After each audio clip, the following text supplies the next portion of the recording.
जमीन से 480 फीट ऊंचे 4500 साल पुराने इस पिरामिड के अंदर ऐसा क्या था जिसको सिर्फ देखने के लिए रिसर्चर्स ने एक रोबोटिक कैमरा पिरामिड के अंदर भेजा। एक जगह पर आकर रोबोटिक कैमरा रुक गया क्योंकि अब उसके सामने पत्थर का एक स्लैब था। रिसर्चर्स का मानना था कि इस स्लैब के पीछे जरूर कोई ऐसा राज छुपा है जो पिछले 4500 सालों से दफन है। ये राज इनको हर कीमत पर जानना था, इसलिए उन्होंने रोबोट के आगे एक ड्रिल मशीन लगाई जिसने उस पत्थर के स्लैब में बारीक छेद कर दिया। अब इस छेद के अंदर एक कैमरा भेजा गया जिसने स्लैब के उस पार एक ऐसा मंजर देखा जो पिछले 4500 सालों से किसी ने भी नहीं देखा था। ज़ेम टीवी की वीडियोस में एक बार फिर से खुशामदीद। नाजरीन, मिस्र यानी इजिप्ट में टोटल 138 ऊंचे तरीन पिरामिड्स मौजूद हैं जिन्होंने पिछले हजारों सालों से दर्जनों अर्थक्वेक्स और कई खतरनाक तूफान का सामना किया। लेकिन मजाल है इनमें से कोई एक भी इधर से उधर हुआ हो। इनमें से सबसे ऊंचा और बड़ा pyramid the great pyramid of Giza कहलाता है और इस पिरामिड की बेस का एरिया 13 एकर्स है। यानी इस पिरामिड के अंदर हैरत अंगेज तौर पे एक दो नहीं बल्कि पूरी 9 फुटबॉल फील्ड्स आराम से फिट आ सकती हैं। एक एस्टीमेट के हिसाब से इस पिरामिड में टोटल 23 लाख बड़े बड़े पत्थरों का इस्तेमाल हुआ, जिनमें से कई पत्थरों का वजन 50 टन भी था। अगर इसके टोटल वजन का अंदाजा लगाया जाए तो इस पिरामिड का वजन 60 लाख टन है, जो 12 बुर्ज खलीफा के वजन के बराबर बनता है। लेकिन इतने ऊंचे और आलीशान पिरामिड्स बनाने का आखिर मकसद क्या था? हजारों साल पहले जब इंसान के पास कोई टूल्स भी मौजूद नहीं थे, तब इन पिरामिड्स की दीवारों को कैसे इंच बाय इंच लेवल किया गया? कैसे 50 टन वजनी पत्थरों को स्क्वायर शेप में काटकर बगैर क्रेन के ही 480 फीट ऊंचाई तक पहुंचाया गया? और इनको बनाने में ऐसे कौन से इंजीनियर्स का हाथ था जिन्होंने इन पिरामिड्स को अर्थक्वेक प्रूफ के साथ साथ इनकी तमाम साइड्स को एग्जैक्टली 51.5 डिग्री के एंगल पे सेट किया? ये सब आप जान सकेंगे आज की इस वीडियो में। तो आइए शुरू करते हैं।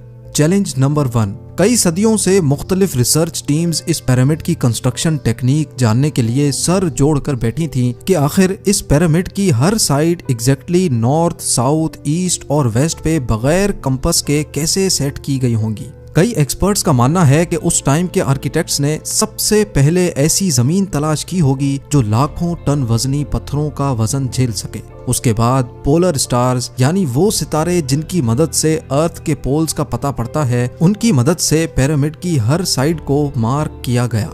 ना कोई कंपास और ना ही कोई ऑप्टिकल इंस्ट्रूमेंट, सिर्फ इस बेसिक टेक्निक से हजारों साल पहले इस पिरामिड की डायरेक्शन सेट की गई और वो भी 0 एरर्स के साथ। Challenge number 2। अगला चैलेंज था जमीन को लेवल करने का। जिस 13 एकड़ की जमीन पर इस पिरामिड को बनना था, उसका लेवल थोड़ा सा भी आउट होता तो 23 लाख पत्थरों के इस पहाड़ का खड़ा होना बिल्कुल भी मुमकिन नहीं था। अब इस जमीन को लेवल करने के लिए उस टाइम के इंजीनियर्स के पास ना ही लेजर लेवलर था और ना ही बबल लेवल। एक्सपर्ट्स का मानना है कि कंस्ट्रक्शन साइट की चारों साइड्स पर खड्डा करके उसमें पानी डाला गया होगा और फिर एक साइड के पानी के लेवल से दूसरे साइड के पानी के लेवल को मैच किया गया होगा। जो जमीन का हिस्सा पानी के लेवल से मैच नहीं कर रहा होगा, उसको छेनी और हथौड़ों की मदद से काट कर लेवल किया गया होगा। कई एक्सपर्ट्स का मानना है कि एंशिएंट इजिप्शियंस ने इस सिंपल टूल का भी इस्तेमाल किया, जिसकी दोनों साइड्स पे लकड़ियां और उसके ठीक सेंटर पे एक रस्सी से पत्थर बंधा हुआ है। अगर पत्थर जमीन से टच हो गया और उसकी रस्सी ठीक सेंटर लाइन पे आ रही होगी तो इसका मतलब है कि बीच की जमीन परफेक्टली लेवल्ड है। Challenge number 3। अब पिरामिड कंस्ट्रक्शन साइट पे डायरेक्शंस भी सेट थी, मार्किंग्स भी हो चुकी थी और जमीन का लेवल भी सेट था। अब बारी थी कंस्ट्रक्शन स्टार्ट करने की, जिसके लिए लाखों टन वजनी और बड़े पत्थर रिक्वायर्ड थे। लेकिन ये पत्थर काटने के लिए ना ही उनके पास ग्राइंडर थे और ना ही जैक हैमर्स। लेकिन फिर भी उन्होंने 50 टन वजनी पत्थर काटे भी और उनको स्क्वायर या रेक्टेंगल शेप भी दिया। लेकिन आखिर किसकी मदद से? जी हाँ, यही वो सिर्फ एक टूल था जिसकी मदद से पत्थरों को काटा गया। एक्सपर्ट्स का मानना है कि पिरामिड की कंस्ट्रक्शन पे इस्तेमाल होने वाली छेनी सिर्फ कॉपर से ही नहीं बनी थी, क्योंकि उनको भी ये बात मालूम थी कि कॉपर नरम होता है और पत्थर नहीं काट सकता। इसलिए इसमें एक केमिकल आर्सेनिक भी शामिल किया गया था। कॉपर और आर्सेनिक से बनाई जाने वाली ये छेनी लकड़ियों के हथौड़ों से पत्थरों पर ठोकी जाती थी और कई घंटों की मेहनत के बाद बड़े बड़े पत्थर शेप में लाए जाते थे। Challenge number 4। अब चूंकि ये खास किस्म का पत्थर जिसको आज लाइम स्टोन कहा जाता है, उसकी कटाई पिरामिड कंस्ट्रक्शन साइट गीजा से 250 किलोमीटर दूर टोरा के शहर में हो रही थी। अब मसला था ये पत्थर गीजा तक ट्रांसपोर्ट करने का। हर एक पत्थर 50 टन यानी 50,000 केजी के बराबर था, जो तकरीबन 3 पैसेंजर बस के वजन के बराबर बनता है। और ऐसे 23 लाख पत्थर सिर्फ एक पिरामिड में इस्तेमाल होना थे। इतना ज्यादा वजन ट्रांसपोर्ट करने के लिए ना ही उस दौर में कोई जानवर काम आ सकता था और ना ही उनके पास ट्रक्स मौजूद थे। हत्ता कि अगर आजकल के जदीद दौर में भी ये काम करना पड़े तो ट्रांसपोर्ट कंपनीज को अच्छा खासा टफ टाइम आएगा।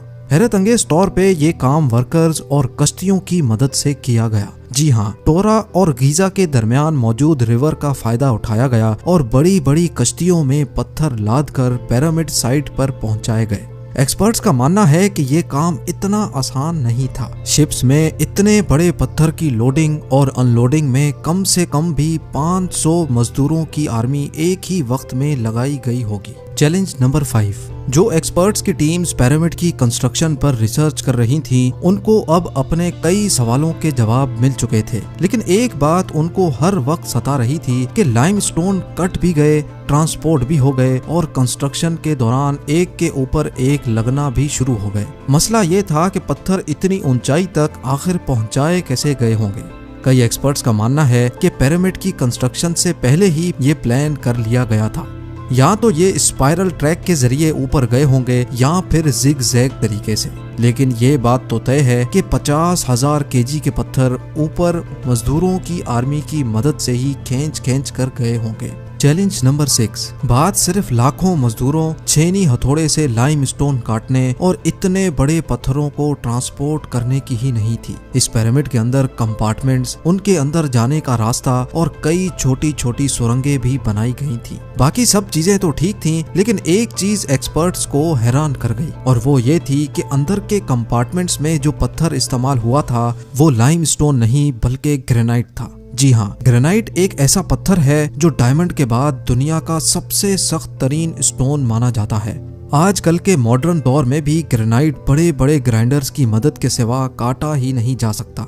दुनिया भर से कई आर्कियोलॉजिकल एक्सपर्ट्स को पिरामिड का विजिट भी करवाया गया, लेकिन किसी को भी इस बात का सुराग नहीं मिला कि 4500 साल पहले इजिप्शियंस ने ग्रेनाइट जैसे ठोस पत्थर को इतनी सफाई से कैसे काटा था। आखिरकार कई सालों के बाद एक्सपर्ट्स ने इस मिस्ट्री को भी सॉल्व कर दिया। इजिप्शियंस ने ग्रेनाइट को इतनी सफाई से एक ऐसे आरे से काटा था जिसके दांत ही नहीं थे। जी हाँ, बगैर दांतों वाले इस आरे के दोनों साइडों पर वजन डालकर इसको ग्रेनाइट पर चलाया जाता था और बीच में बजरी डाली जाती थी।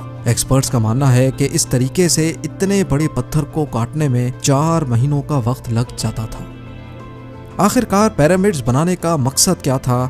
इन पिरामिड्स को बनाने में कितने मजदूर एक ही वक्त में काम करते थे? और रोबोटिक कैमरा ने जब पिरामिड के अंदर पत्थर के स्लैब में सुराख किया तो उसके अंदर वो कौन सा मंजर देखा गया जो पिछले 4500 सालों से किसी ने भी नहीं देखा था? ये सब और इससे भी ज्यादा आप जान सकेंगे इस वीडियो के पार्ट 2 में। आप लोगों के प्यार भरे कमेंट्स और लाइक्स का बेहद शुक्रिया। मिलते हैं वीडियो के अगले शानदार पार्ट में।